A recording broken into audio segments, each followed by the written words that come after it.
Like you're playing against gods, man. When you're thinking of FCAP, you're thinking about soaring high as we jump on into the land of dawn to commence game number 1. Oh boy. Falcons Apbren on the blue side, Selangor Red Giants on the red.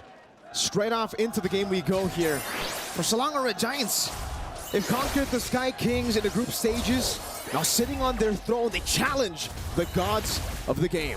And honestly, if they are going to challenge the gods of the game, this is a particularly interesting way of doing so, right? Again, how we're going to expect to see Selangor Red Giants to attack Falcons Apbren is winning out on these lanes and maybe setting up some dive opportunities. So Falcons Apbren, they're great at responding.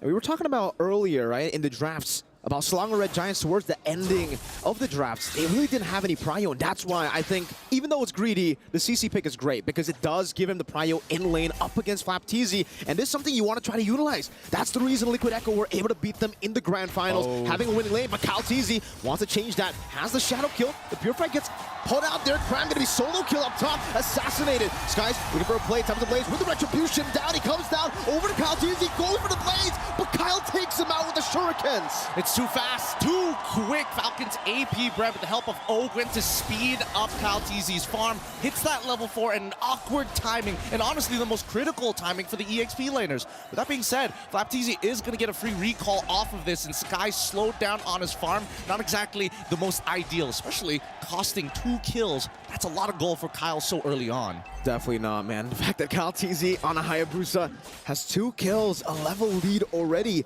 right before the turtle even spawns. You would expect SRG with the CC in lane to have more prio for the turtle, but now that he's been taken down, now that Few can walk up and pop in and then has Chain to knock him up and even zone him away. The missiles too, Crab brought back, no Purify. And Falcons Apbren, they'll be happy just with that trade. This is really good stuff from the side of Falcons Apbren, right? Stormy is here to kind of help recover Cram's lane, but at the same time, he's leveled down, and Palpatating as well as Few making sure that he's not going to be able to participate for the upcoming fight, even setting up the proxy. This is what's great about Falcons Apbren, right? The fact that even when they have prio, they don't rush into neutral objectives. They still take their time, go for the buffs, get Palpatating in a more comfortable spot. And now they have the level 4 advantage. Skies going in, not able to get in there in time. Decimus well good, predicted Skulls, stunned up, pinned down on the wall for Kyle to take him out. 3-0 start for the Hayabusa. Great hit with the Daytona's welcome. They didn't give them a single frame so that he could use the Tempest of Blades. Chain CC perfectly. This is why they are the final boss. It feels unfair. They always play pixel perfect. Feels very unfair, it seems. But, I mean, we saw in an interview what Palpatating said literally boils down to, I'm better. We're better on the macro, we're better on the micro, is what he said in the interview. Every single time that we see these teams play, we're just hoping that something is going to change, right? And I think that SRG, now that they've kind of lost tempo and losing out, and the most important thing, which is their lanes, can they bounce back? But first, the game fact. This is the bulletproof man himself. Super Marco tops NSC 2024 with the lowest average deaths per game at 0.77, then followed by Few. I think, to be fair, Few got done a little dirty with his stats only because he's put on a Julian of all things. But hey, still, Bulletproof Marco's still living up to his moniker. At this point in time, let's have a look at the items to see who has got what. And it looks like, oh, interesting. Palpatating might be rushing for the Sky Piercer now that he's got quite the substantial lead for himself before finishing off the Hunter Strike. Taking their time, it seems. I mean, for most of them, especially in the bottom lane, Innocent, he knows that this is not a winning matchup. He wants to just scale up. Doesn't really want to go for a lot of the skirmishes. So he goes for the Warrior Boots here up top. Cram pops in a Purify, has the hard guard to get him now. Sky trying to go for the chase. Palpatating goes to the quad shot on the back line as Few is able to disengage. Palpatating rotates over, providing cover. Flicker forward by Flap. Really trying to get Skies there to punish him, but now that's a big flicker, big ultimate down. 12 seconds for the next neutral objective. Still, the hard guard's not going to be back up when this turtle fight does commence, right? And at the end of the day, it still feels like FCAP is trading up. They're still taking away camps from Skies at this point of time. The real question is, when exactly do they actually want to commence a full-blown team fight? No Decimus welcome. The missiles does connect onto Cram, who's going to be dealing a lot of damage now with the Curtains call onto Falcons Apbren. 2-level lead on Palpatating. Skies hovering over Cram again, doing some damage. Minus Fury by Ogwen. Knock 2 members off straight into the enhanced sight. Palpatating secures the Retribution. Now Kyle just jumps back and forth. 2-0 in kills too. This early game is completely disastrous. Falcons Apbren, they're going to be able to control this for the next 8 minutes or so. And I think that's Slinger Red Giant. Oh, I mean, they're trying, but at the end of the day, right, they've been slowed down significantly. Look at this. 1v4 in the bottom lane with a hard guard down. Innocent trying to run away, gets chopped down, and he got taken out inside of the belly. It's too tough. It's too tough. Look at the priority, right? Falcons Apbren pushing up the tempo, and nobody can really win 1v1 anymore, right? Slinger Red Giants now getting punished for their greedy lineup. This is going to cost them and potentially cost them game number 1. But let's have a look at the hero matchups here, because right now, the actual win rate compared to the theoretical win rate, 100% for Skies. Retribution earlier, Calteezy was able to steal away, now jumps in with a quad shadow, gets pinned down, but is able still to escape. These little mistakes, but the instant recovery from Falcons Apbren. I mean, like Leo likes to mention, right? It's a game of inches, and Falcons Apbren, millimeters right now, at this point. They're playing with feet, right? They're extending their lead even further. And at this point of time, when we look at the items, I think, you know, at least for Flapteezy, he's playing it safe, right? Go for the Dom Ice. You're already up against the CC. He's not going to greed out and go for the War Axe straight away. But the real concern is that Kyle is already 4-0-1, and not to mention, even few, just poking people out with enhanced size, good enough. The Shadow kill, the Sky Piercer execute, takes him out. Even with the hard guard, Stormy couldn't save him. And this is what's special, I would say, about Flap. He knows exactly, wait, up top, Bulletproof Marco. Trying to go into 1v1 against the Assassin, and Skies is forced back. Flapteezy! Flickers forward, nom into the wall, straight onto Super Marco. Ogwen knocks him up.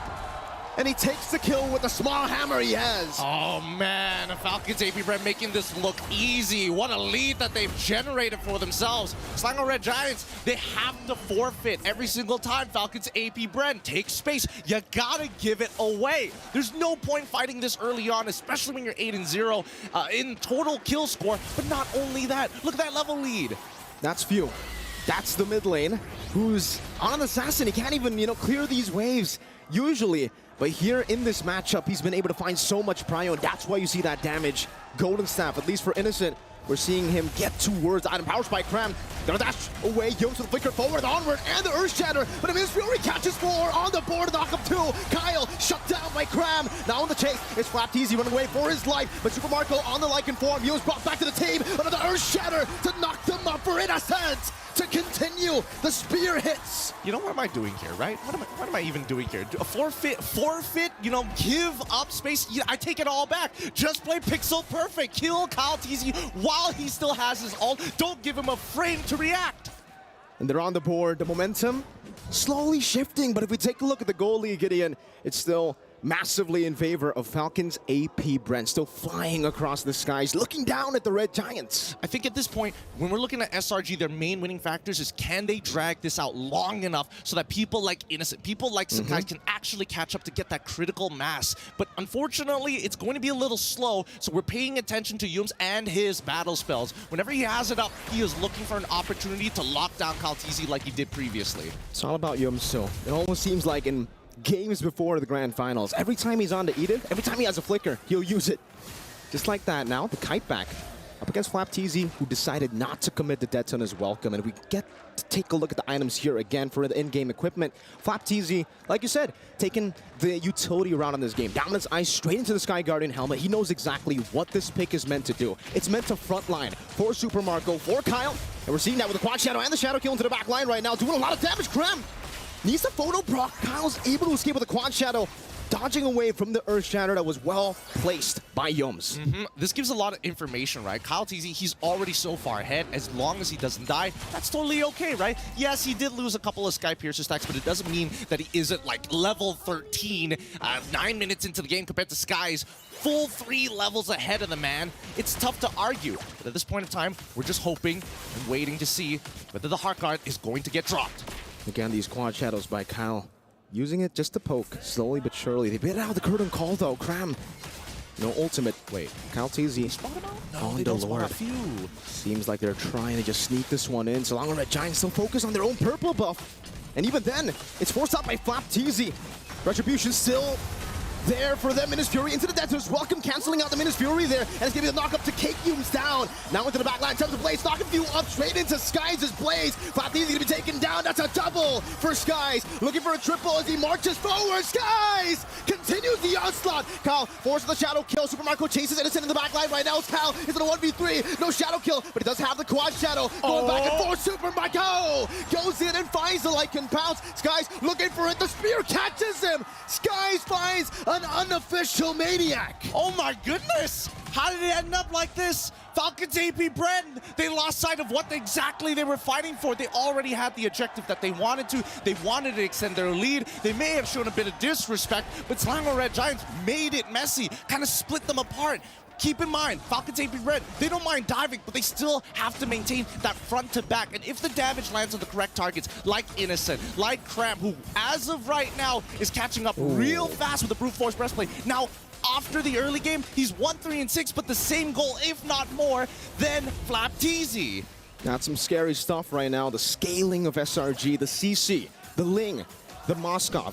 It's a very greedy lineup for SRG, but if they're able to somehow find those gold resources and place them onto these three members, it'll be very scary in the late game. Even the CC, he'll be able to actually withstand a 1v1 against Kalteezy. I think maybe he might go for the winner Crown Fu. And then later on in the side lanes, maybe Kyle will have to send over another member, maybe with Few together to really deal with him. I think they got to start changing their habits up here for the side of Falcons Apbren. Looks like SRG has a bit of a read on them, and at the end of the day, it's all about landing the damage on the correct targets. I think better yet, hold on. Does he want to go for the info? Yes, he does. He's all 5. Flask of the Oasis is still there, though, and he'll be able to escape with the Quad Shadow. Skies goes in, the chase in the back line. Tempers of Blaze knocking him up right into the spear as well. Skies finds the assassination in the back base. Few out. Super Marco with a gun down. Finding the shutdown back, and it will be a trade. Both junglers down. But Innocent wants to continue. Pin down Yums. Finds an Earth Shatter. Stormy in the back line going to be taken down by Flap as he stops him on the ground. But take a look at Yums and Innocent, who is still free hitting. Gets caught by the enhanced sight. There's a Flask of the Oasis from Ogwin's motivation roar. But Cram is still able to escape. Few and Ogwin. Now with Marco on the chase. Flicker forward. The Lycan pounce will not give anything for Cram to deal with him. Innocent in a 1v3, that one with a nature as well. Tells forward, Super Marco buys it with a nature, scratches him down, and finds the double. He tries to outplay it. That's going to be a full wipeout here. A double kill for Super Marco. What an interesting approach. Slango Red Giants make a play of their own to take out Kyle, reset his Sky Piercer stacks, but unfortunately, Few is quite a problem. These extended fights are working out much better for Falcons Apbren thanks to the Julian. He doesn't have to wait for a long ultimate. He just needs 8 seconds. And now Minotaur. Ogwin has the winner crown, Gideon. That's the combo we were waiting for with the Minotaur, especially when they're snowballed.